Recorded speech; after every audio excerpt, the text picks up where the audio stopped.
Pakistan is deeply concerned about the rapidly developing situation in Afghanistan.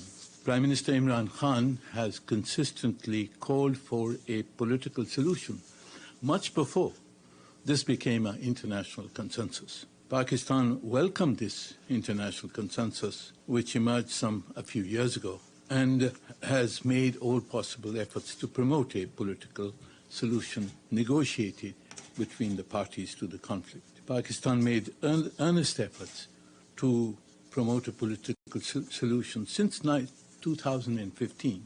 We were instrumental in bringing the Taliban to the negotiating table in 2019. We facilitated the conclusion of the US-Taliban agreement in February 2020.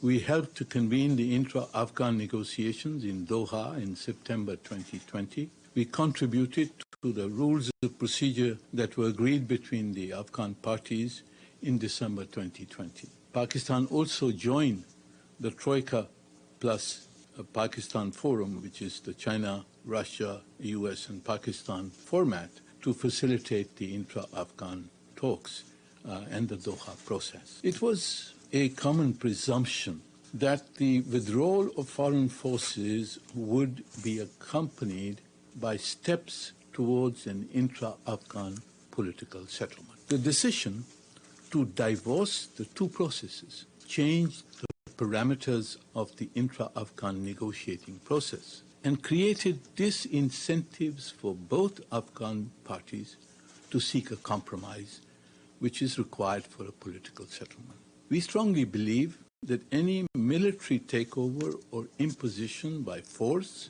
of a government in Afghanistan will further aggravate and prolong the conflict. Pakistan, therefore, calls on the Afghan parties to eschew a military solution, to protect civilian lives, including women and children, and to engage in serious negotiations to realize a durable political settlement.